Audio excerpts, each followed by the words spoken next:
우리가 믿고 있는 이 기독교는 로마 제국 시간 속에서 거의 300년 동안은 박해를 받았습니다.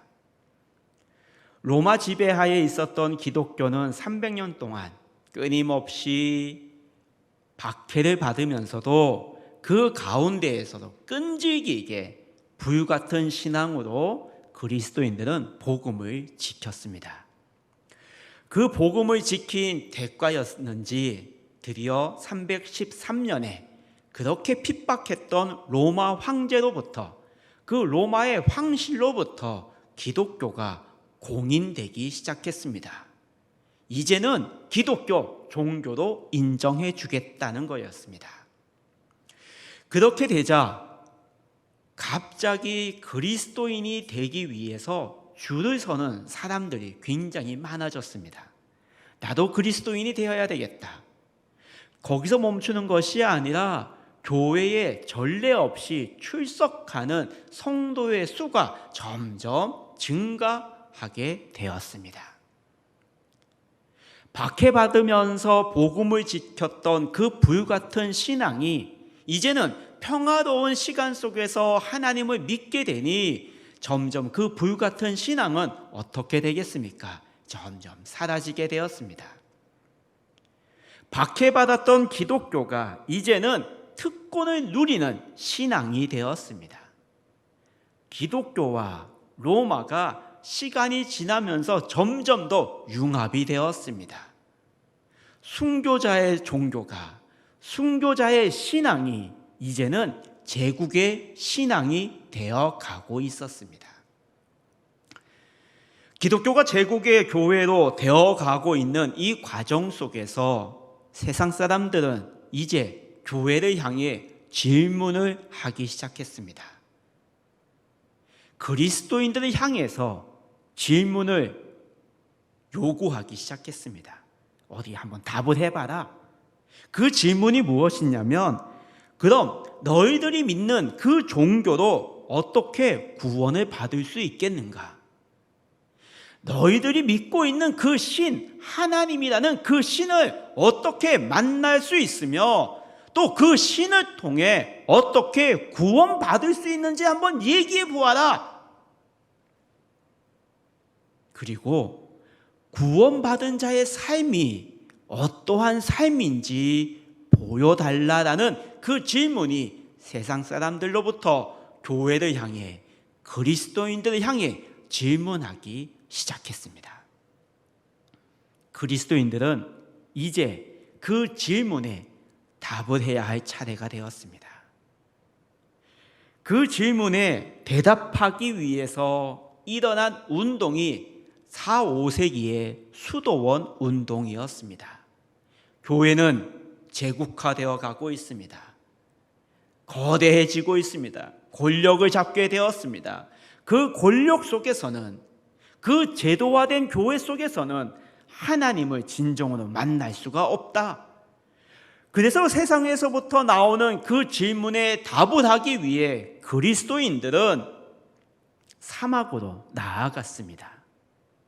또 어떤 이들은 교회를 향하지 아니하고 공동체를 만들어서 그 안에서 말씀과 기도로 하나님을 찾는 삶을 살아가기 시작했습니다. 그리스도인들이 이 땅에서 살아가는 이유는 권력이 아니다, 번영이 아니다, 성공이 아니다, 평안하게 살아가기 위해서 이 땅에 살아가는 것이 아니다.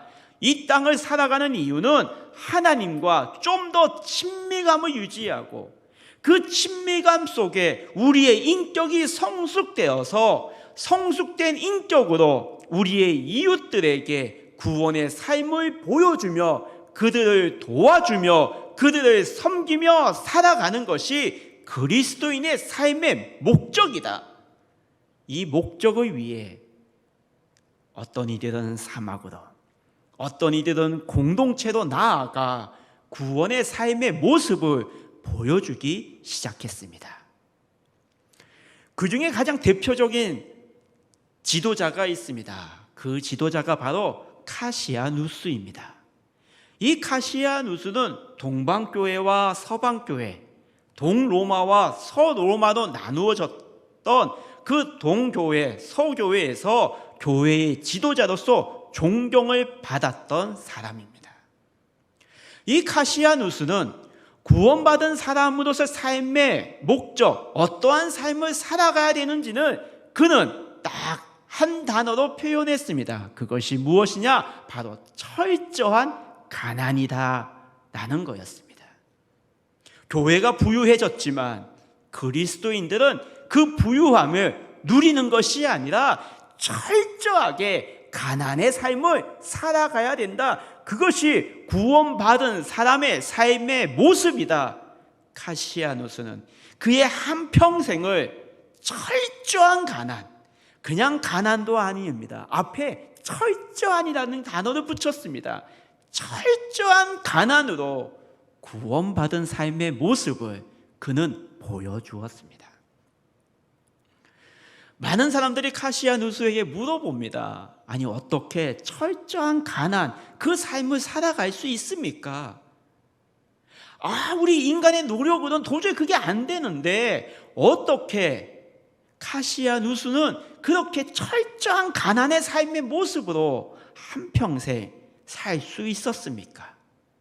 대체 이유가 무엇입니까? 어떻게 했습니까? 철저한 가난의 삶으로 구원의 삶의 모습을 보여주었던 이 카시아누스는 그가 마음속에 간직했던 하나님의 말씀이 있었습니다. 그 말씀이 뿌리가 되어 그는 끊임없이 철저한 가난의 삶을 살아갈 수 있었습니다. 그 말씀이 무엇이었느냐? 바로 오늘 저희들이 읽은 마태복음 5장 8절 말씀, 마음의 청결입니다. 그는 이 하나님의 말씀, 마음이 청결한 자, 이 말씀을 마음에 품고 이 말씀의 힘이 되어 그는 철저한 가난의 삶을 살아낼 수 있었습니다. 오늘 저희들이 읽은 본문 말씀, 마태복음 5장 8절 말씀은 오늘 이 수요 기도에 나오신 우리 성도님들은 끊임없이 들어오신 말씀입니다. 산상설교 가운데 팔복에 관련된 말씀입니다. 팔복 정말 많이 들어보지 않으셨습니까? 우리 성도님들 가운데 이 팔복을 또 다 외우시는 성도님들도 계십니다. 팔복, 예수님이 산상설교라고 말씀하셨던 5장, 6장, 7장 이 말씀 가운데 제일 먼저 산상설교 가운데 예수님이 제일 먼저 하신 말씀이 바로 이 팔복에 관련된 말씀입니다. 예수님께서 왜 산상설교를 하시는 그 말씀 맨 서두에 이 팔복을 먼저 이야기하셨을까요? 아마 산상설교의 맨 마지막에 이렇게 지키는 사람이 복을 받는다 하면 또 맨 마지막에 말씀하실 수도 있었습니다. 그런데 예수님은 맨 마지막에 말씀하시지 않으시고 맨 앞에 시작 서두에 이 팔복을 말씀하셨습니다. 우리 성도님은 이 팔복을 어떻게 기억하고 계십니까? 8가지 복, 그 복 받아야 되겠다. 아마 이 복에 집중하셨을 겁니다. 그리고 또 이 복을 누리기를 원하실 겁니다.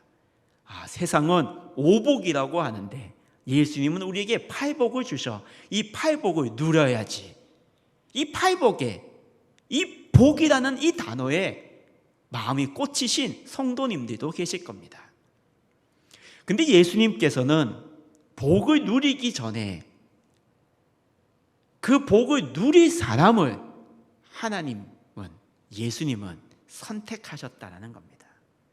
이 산상설교의 8가지 복을 예수님은 누구에게 말씀하셨을까요? 누구에게 어떤 사람을 대상으로 말씀하셨느냐는 겁니다. 우리는 예수님이 이 말씀을 누구에게 말씀하셨는가 알 수 있는 게 바로 5장 1, 2절 말씀입니다. 5장 1, 2절 말씀을 보시면 예수께서 무리를 보시고 산에 올라가 앉으시니 제자들이 나아온지라. 이 말씀은 한번 그림을 그려 보십시오. 예수님이 무리를 보셨습니다. 그리고 그 무리를 보신 예수님이 산에 올라가 앉으셨습니다. 그때 누가 나왔다고요? 제자들이 나온지라. 그럼 이 제자들이 누굽니까? 여러분들은, 우리 성도님들은 이 제자가 누구라고 생각하십니까? 제일 먼저 생각나는 제자, 아마 12제자들일 거다라고 생각하실 겁니다. 근데 12제자는 마태복음 10장에 기록되어 있습니다. 마태복음 10장에 가서 12명의 제자의 이름이 기록되어 있듯이 아마 이 당시에는 산상설교를 하실 이 당시 제자들이라면 아마 12제자는 아닐 겁니다. 그럼 이 제자들이 누구일까? 우리가 이것을 굉장히 이해하기 쉽게 한다면 예수님이 무리를 보셨습니다. 그리고 산에 올라가 앉으셨습니다. 그러면 제자들이 나왔다라고 말씀하지 않으시고 무리들이 나온지라라고 말씀을 하셨다면, 예수님이 이 산상설교를 무리들에게 말씀하시는 거구나, 우리는 쉽게 이해할 수 있습니다. 그런데 예수님께서는 제자들이 나왔다라고 말씀하십니다. 여기서의 제자는 허다한 무리들이 아니라 예수님이 선택하신 자들이라는 겁니다. 예수님이 선택하신 그 많은 사람들 중에 작은 사람들, 그 사람들이 예수님 앞에 나왔다라고 말씀하고 계시는 겁니다. 그러면 이 산상설교의 8가지의 복, 이 8복은 예수님이 누구를 대상으로 말씀하고 계시는 겁니까? 선택받은 제자들이라는 겁니다. 즉 오늘날로 얘기하면 우리들에게 하시는 말씀입니다.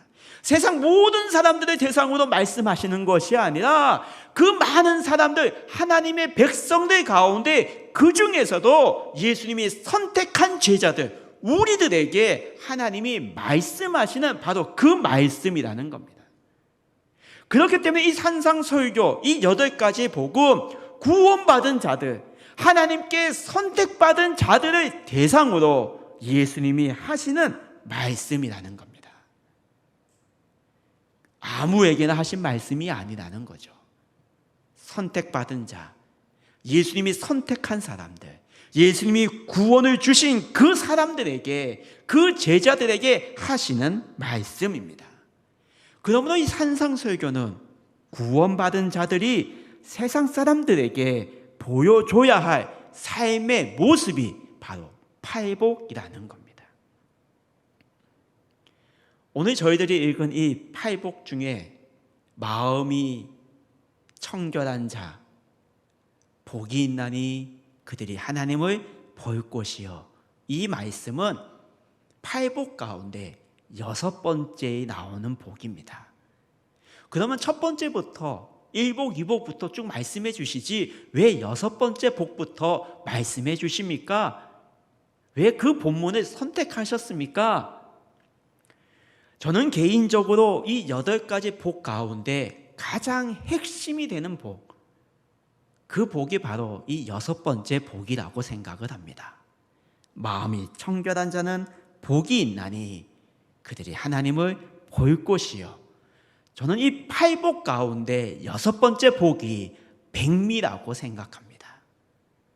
마음이 청결한 자, 성경에서 말하는 이 청결이 다른 뜻으로 무엇이냐면 청결, 오염되지 않은 마음, 아주 깨끗한 마음, 그걸 구약 성경에서는 어떻게 표현합니까? 정결한 마음이라고 표현합니다. 바로 여기에 정결이 등장합니다. 이스라엘 백성들에게 있어서 이 정결은 삶의 목표였습니다. 거의 그들의 사고 속에서, 하나님을 믿고 있는 이스라엘 백성들의 그 사고의 틀 속에서의 이 정결은 그들의 신앙의 목표였습니다. 구약 성경을 읽으면 이 정결이라는 단어를 굉장히 많이 접합니다. 레위기에는 이 정결이라는 단어가 굉장히 많이 등장합니다. 레위기 3장 1절 말씀이 어떤 말씀이 있습니까? 너희들이 화목 제물을 드릴 때에는 소와 양을 데리고 오는데 그 소와 양에게 뭐가 없어야 됩니까? 흠이 없어야 됩니다. 동물 자체가 깨끗해져야 되는 겁니다. 흠이 있는 거 갖고 올 수가 없습니다. 왜요? 하나님께 드리는 제사는, 죄는 내가 지었지만 내 죄를 이 짐승들이 대신 짊어지고 희생양으로 삼기 때문에 그 동물들은 깨끗해야 됩니다. 흠이 없어야 됩니다. 제물을 드리는 짐승뿐만이 아닙니다. 나병 환자는 어떻습니까? 내 몸에 피부에 이상이 생기면 뭐라고 외쳐야 됩니까? 부정하다, 부정하다 외쳐야 됩니다. 그리고 그 모습을 제사장에게 보여줘야 됩니다. 그리고 제사장이 판단합니다.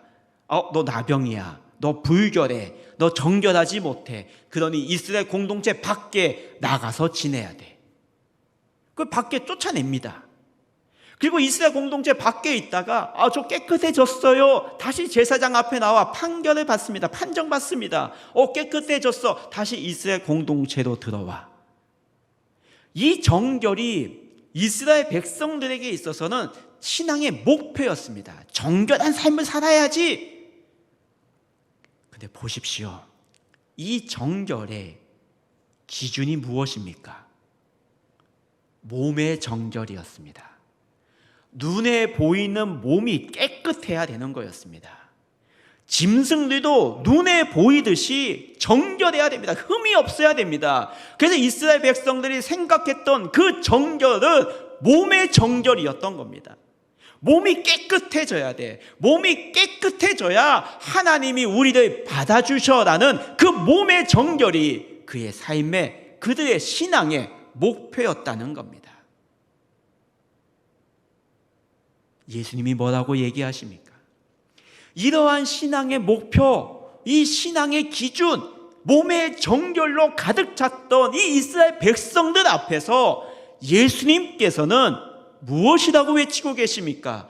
마음이 청결한 자는, 마음이 정결한 자는, 이 말씀을 선포하고 계시다라는 겁니다.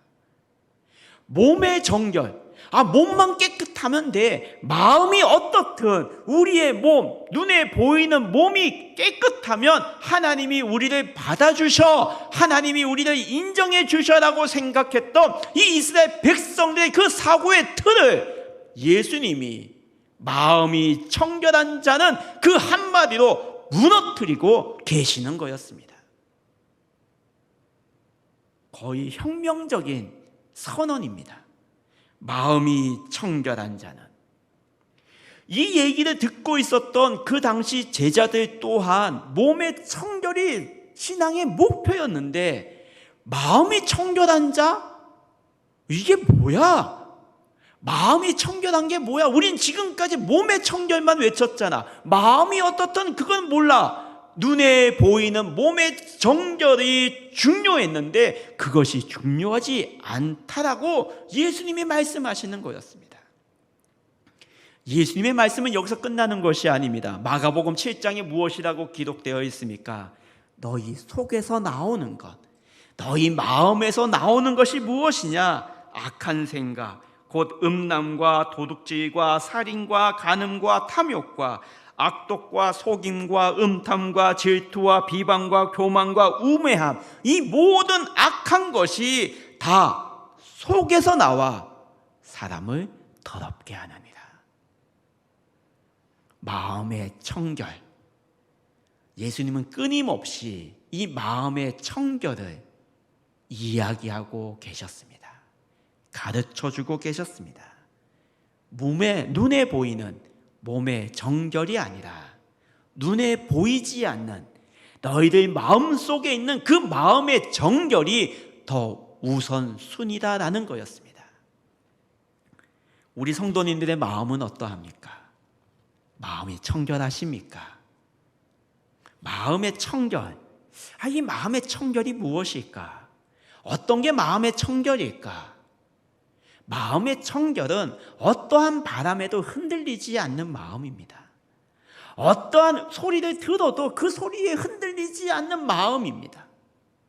있고 없고의 차이가 아니고 높고 낮음도 상관없습니다. 많고 적음도 아닙니다. 내 마음속에 그 한 티끌만한 욕심이 내 마음을 흔들지 않는 그 고요함의 평안한 마음, 그것이 마음의 청결입니다. 어떻게 이 마음이십니까? 저는 이 마음이 아닙니다. 저는 수시로 제 마음이 변합니다. 그 마음을 제일 잘 아는 사람이 누구겠습니까? 같이 사는 제 와이프입니다. 마음이 청결하십니까? 우리의 마음은 수시로 하루에 몇 번씩 바뀝니다. 늘 수시로 바람에 흔들립니다. 고요한 마음이 될 수 없습니다. 이는 누구보다 내 자신이 더 잘 알고 있습니다. 예수님 당시 그렇게 율법을 잘 지킨다라고 자부했던 바리새인들을 향해 예수님은 그들을 칭찬하지 않았습니다. 바리새인들을 볼 때마다 예수님은 그들을 질책했습니다. 왜요? 그 바리새인들은 몸의 정결을 강조했습니다.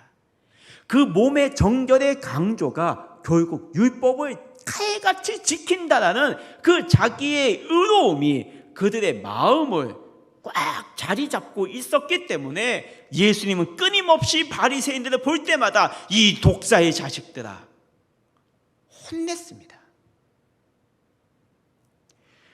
자기의 의로움으로 가득 찬 그의 마음은, 그 바리새인들은 연합이 안 되었습니다. 부족한 사람을 하나님의 품으로 인도하지 못했습니다. 율법을 못 지키기 때문에 칼로 그어버렸습니다. 이 죄인들, 아유 못난 사람들, 이것 하나 못 지켜?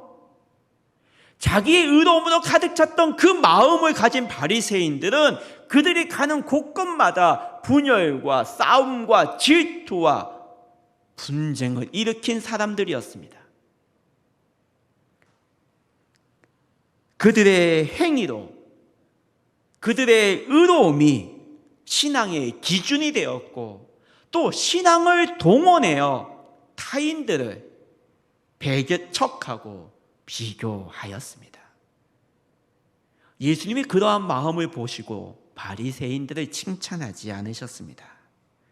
신앙을 동원하여 비교한다는 것은 결국 몸의 정결을 강조하고 또 몸의 정결을 생각하고 있다는 겁니다. 왜 신앙이 자라지 않습니까? 왜 우리의 신앙이 더 한 걸음 더 하나님 앞에 나아가지 못하고 계십니까?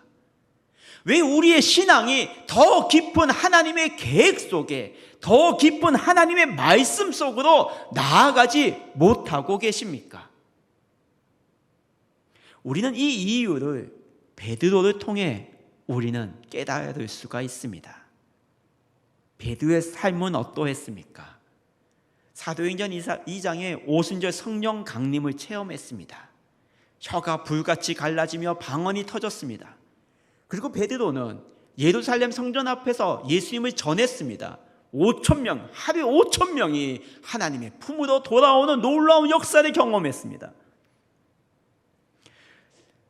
제9시에 성전으로 올라갔습니다. 끊임없이 매일매일 베드로의 삶은 예루살렘 성전으로 올라가는 삶이었습니다. 늘 성전에 올라갔습니다. 그리고 어느 날 성전에 올라갈 때 성전 미문에 앉아있는 안진뱅이를 예수의 이름으로 일으켜 세워주는 놀라운 그 치유의 역사도 베드로는 경험했습니다. 어떻게 보면 베드로의 신앙이 점점 성장하고 있구나라고 생각할 수 있습니다. 그런데 늘 기도했고 늘 성전에 올라갔던 이 베드로였지만 눈에 보일 때는 베드로가 점점 예수님께 칭찬 듣는, 예수님께 인정받는 제자로 성장하고 있구나라고 생각할 수 있었지만 사도행전 10장에 드디어 이 베드로의 그의 모습, 그의 한계를 경험하게 됩니다. 사도행전 10장에 어떠한 사건이 벌어집니까? 베드로가 기도했습니다. 기도 시간에 기도했습니다. 그리고 예수님이 환상을 보여주십니다. 어떤 환상입니까? 보자기에 짐승이 담겨있는 보자기를 베드로 앞에 내려놓습니다. 그리고 예수님이 말씀하십니다. 먹어라. 그 환상을 본 베드로는 못 먹습니다. 내가 어떻게 이걸 먹을 수 있습니까? 아이고, 이 더러운 거 저 못 먹습니다. 베드로의 대답이었습니다. 2번씩이나 예수님이 먹어라 말씀하셨습니다. 내가 깨끗하다고 한 것을 왜 너는 더럽다라고 하느냐? 이 말에 베드로가 그의 마음을 바라보게 되었습니다. 신앙이 성장하는 것처럼 보였지만 결국 이 베드로도 몸의 정결이라는 눈에 보이는 그의 한계에 머물러 있었다라는 겁니다. 주변 사람들은 베드로가 신앙이 성장하고 있어 성전에 올라가는 시간이 있고 때에 따라 성전에 올라갔고 때에 따라 기도해서 더 깊이 하나님의 말씀 세계로 들어가고 있었구나라고 생각했던 그 베드로였지만 결국은 하나님의 말씀 세계로 이 베드로는 들어가지 못하고 있었다는 겁니다. 몸의 정결로 돌아가고 있었습니다. 예수님과 3년 동안 동행했고 예수님을 배반했고 다시 예수님의 품으로 돌아왔던 베드로였지만 그 마음의 정결은 잊어버리고 몸의 정결을 쫓아가며 그의 신앙 생활을 하고 있었다는 겁니다. 그 환상 이후에 베드로는 깨졌습니다. 마음의 정결이 아니라 몸의 정결이 아니라 마음의 정결이구나. 하나님이 깨끗하다고 얘기하셨다면 깨끗한 거였구나. 베드로는 그 음성을 듣고 예수님의 임재 앞에 한 걸음 더 나아갔습니다. 그것이 무엇입니까? 바로 이방인들을 향한 선교였습니다. 하나님의 계획 속에 하나님의 뜻 안에 하나님의 말씀 세계 속으로 한 걸음 더 나아가게 되었습니다. 성도 여러분, 예수님의 말씀인 이 마음의 청결, 우리의 신앙의 중심이 되어야 됩니다. 우리의 신앙의 목표가 무엇입니까? 우리 성도님들의 신앙의 목표가 무엇입니까? 나는 믿을 만큼 믿었으니 우리의 자녀들이 예수님 잘 믿었으면 좋겠습니다. 이것이 신앙의 목표이십니까? 나는 교회에서 섬김과 봉사 많이 했기 때문에 이젠 더 이상 없습니다. 이제 편안하게 살다가 믿다가 예배드리다가 천국 가는 게 저의 목표입니다. 이것이 신앙의 목표이십니까? 우리의 신앙의 목표가는 바로 마음의 청결입니다. 우리의 이 마음의 청결을 통해 더 깊은 하나님의 계획하심, 더 깊은 말씀의 세계 속으로 들어가는 우리 광주 동산교회 성도님들이 다 같이 됩시다. 그러면 이 마음의 청결 언제 되느냐라는 겁니다. 그 마음의 청결은 언제 될까? 죽을 때 그때 되면 마음이 더 깨끗해질까? 아니면 우리가 이렇게 호흡하고 있는 이 순간순간, 찰나의 순간, 그때 마음이 깨끗해질까? 그럼 우리의 마음의 청결은 언제 완성되었냐는 겁니다. 이 마음의 청결은 지금도, 오늘 이 시간에도 우리는 끊임없이 마음의 청결을 위해 나아가고 있습니다. 어떻게요? 예수님이 말씀하셨습니다. 마음이 청결한 자는 복이 있나니. 이 마음이 청결한 자는 복이 있나니라는 이 말씀은 미래형이 아니라 현재형이라는 겁니다. 현재 너희들 마음이 청결해져야 돼. 지금 너희의 삶도 믿음의 여정길을 걸어가고 있잖아. 그 여정길도 마음의 청결을 위해 너희는 걸어가고 있어. 우리가 하나님의 말씀을 들을 때 마음이 깨끗해진 적 있지 않으십니까? 우리가 하나님 앞에 기도할 때 우리의 마음에 평안함이 찾아온 때가 있지 않으십니까? 그렇기 때문에 이 마음의 청결은 지금도 우리의 마음이라는 겁니다. 또 하나 근거가 우리는 하나님의 형상으로 창조된 사람이라는 겁니다. 하나님의 형상으로 창조되었다. 이 말씀을 들으면 우리는 끊임없이 외형, 모습만 생각합니다. 아, 우리의 모습이 하나님의 형상으로 창조되었어. 아니요, 모습에서만 끝나는 것이 아닙니다. 하나님의 형상으로 창조되었다는 것은 하나님의 마음으로 우리가 간직하고 있다는 겁니다. 하나님의 마음이 내 마음에 자리 잡고 있기 때문에 우리는 이 믿음의 여정길을 걸어가는 이 순간순간 우리는 마음의 청결을 위해 살아가고 있다는 겁니다. 또 우리가 마음의 청결을 위해 말씀을 듣고 기도하며 나아가고 있다는 겁니다. 이생의 자랑으로 멍들어 있는 우리의 마음이지만, 나의 의로움으로 가득 찬 나의 마음이지만, 그 마음을 하나님께서는 우리 인생의 종말 때에 무너뜨리시는 것이 아니라 지금 이 순간에도 말씀과 기도로 우리의 마음판을 뒤집어 놓고 계신다는 겁니다.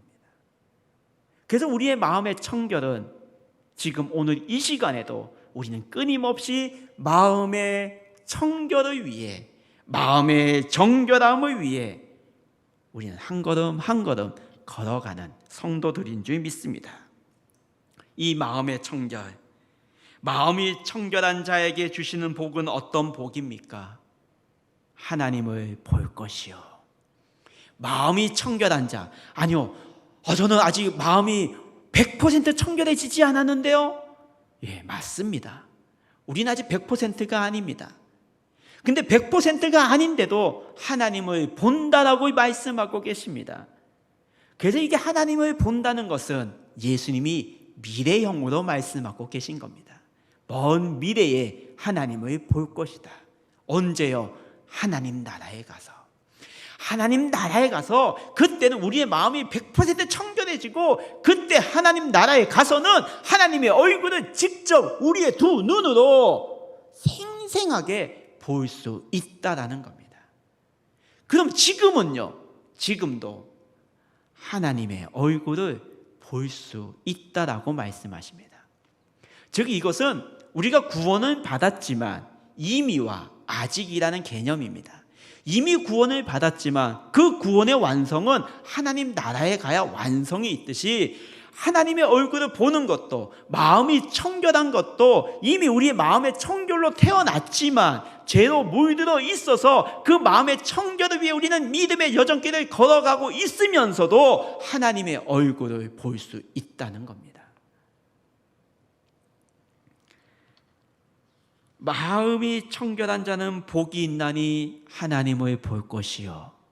이 말씀 또한 이스라엘 백성들에게는 큰 충격의 말씀입니다. 왜냐하면 출애굽기에 이런 말씀이 있습니다.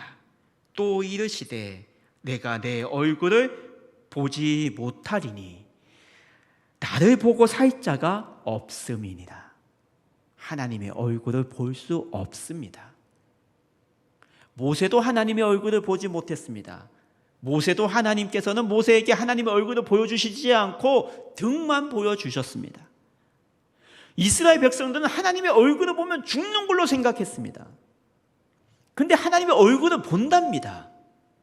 마음이 청결한 자는 하나님을 볼 것이라고 얘기하고 있습니다. 아니, 하나님의 얼굴을 보면 죽는데 어떻게 하나님의 얼굴을 보지?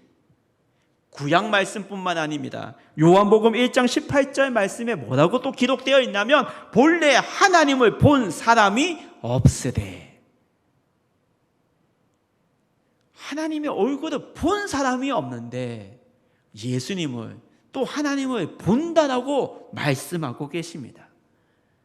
마음이 청결한 자는 복이 있나니 그들이 하나님을 볼 것이요. 이 말씀을 다시 한번 뜯어보십시오.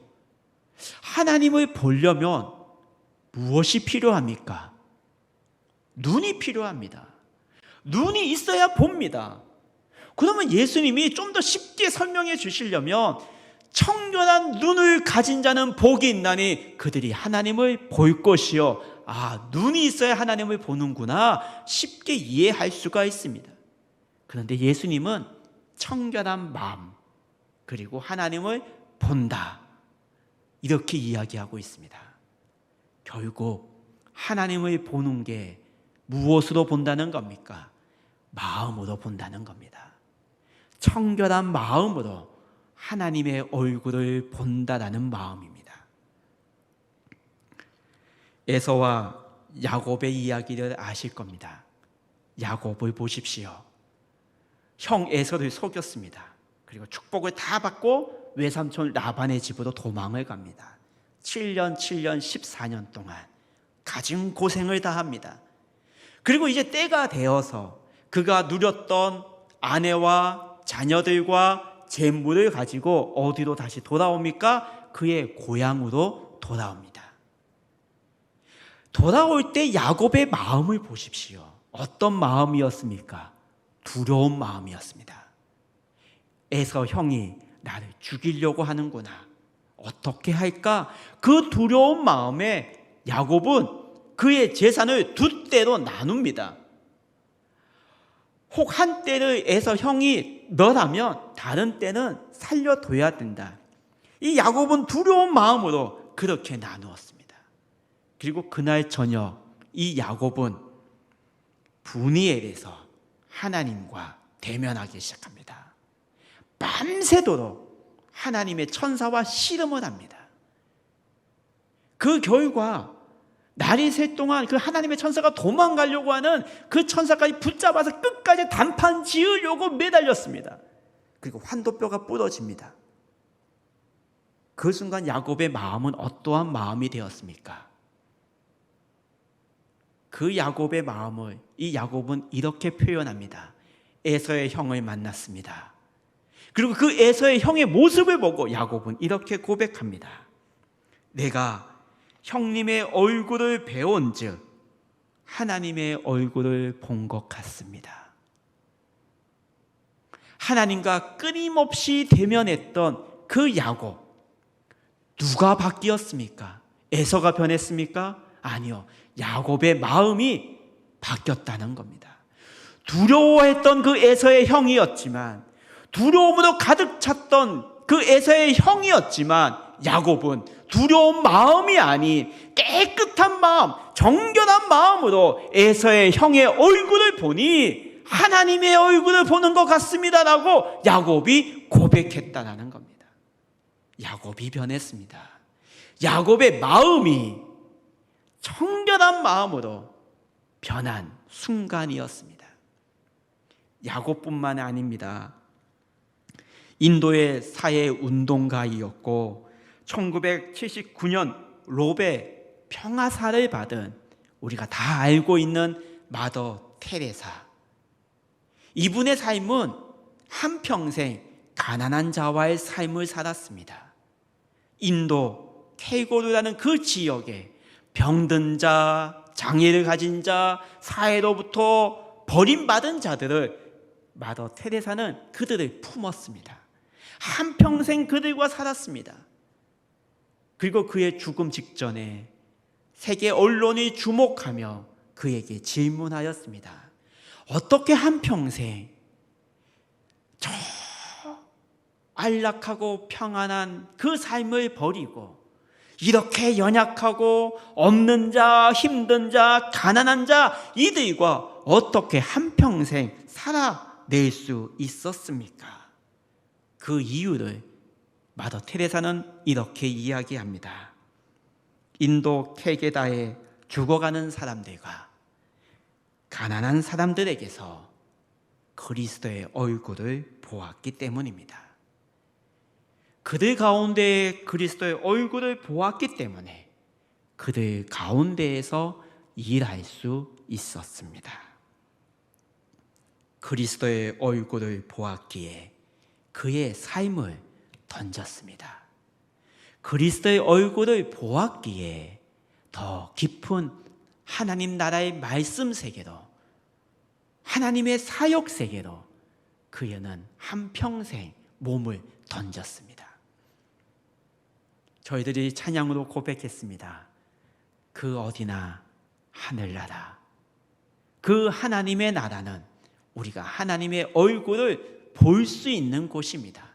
그곳이 우리가 살아가고 있는 우리의 삶의 자리라입니다. 우리의 삶의 자리에서 하나님의 얼굴을 바라보는 마음이 청결한 주의 자녀들이 다 같이 됩시다. 마음이 청결한 자는 복이 있나니 그들이 하나님을 볼 것이며. 기독교는 마음의 종교입니다. 로마서 10장 말씀에 마음으로 믿어 의에 이르고 입으로 시인하여 구원에 이르느니라. 그 구원의 출발점, 그 의로움의 출발점이 어디냐? 바로 마음입니다. 마음으로 믿어야 합니다. 이성으로, 머리로 믿을 수가 없습니다. 마음으로 믿어야 된다는 겁니다. 그래서 기독교는 마음의 종교라고 이야기할 수 있습니다. 마음의 청결이 우리의 신앙의 목표가 됩시다. 이 신앙의 목표를 위해 한 걸음 한 걸음 오늘의 삶의 자리에서 믿음의 동역자들과 함께 손을 잡고 걸어가는 우리 광주 동산교회 성도님들이 다 같이 됩시다. 그래서 하나님이 우리에게 맡겨주신 이 우리의 삶의 자리에서 하나님의 얼굴을 보는 삶, 더 나아가서 나의 삶의 모습을 통해 나의 이웃들이 나를 통해 하나님의 얼굴을 볼 수 있는, 하나님의 얼굴을 보여줄 수 있는 그 큰 축복을 누리는 우리 광주 동산교회 성도님들이 다 같이 됩시다.